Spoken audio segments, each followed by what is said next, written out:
This is the reality of our school, and if we don't act now, it will only get worse.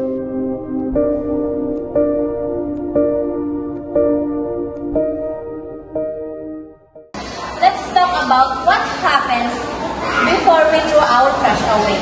Saan nga ba napupunta ang ating mga basura? Well, first, it gets collected. Pero alam nyo ba na hindi lahat ng basura natin ay napaproseso ng maayos?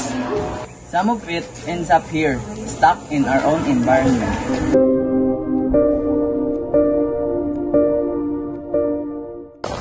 At kapag hindi na-manage ng tama, napupunta ito sa ating waterways. Or even worse, into our oceans, harming marine's life. And that's not all.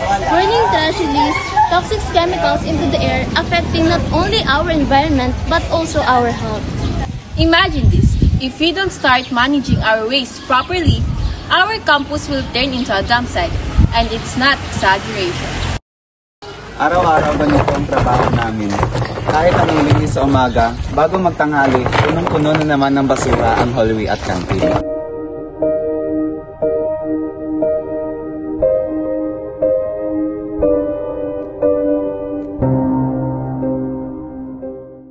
Many people doesn't realize this, but improper waste disposal doesn't just affect the environment, it also affects people. And let's talk about the cost.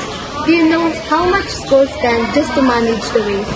That money could have been used for better school facilities, new books, or improved learning spaces, but instead, it is used to clean up our mess.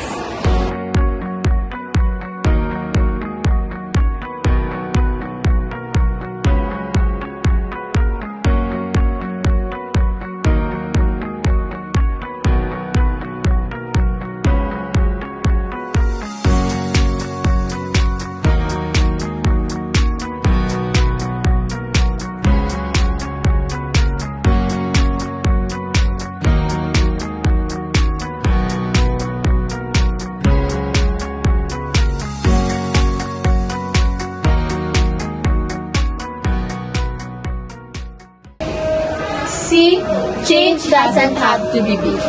Small actions done by many create a huge impact. Hoy! Huwag niyo itapon dyan. May basurang dito sa likod doon.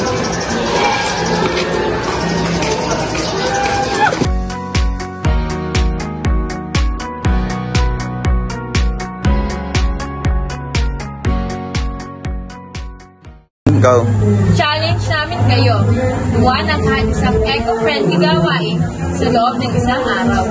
Take a photo or videos and post it with the hashtag solution, not relations.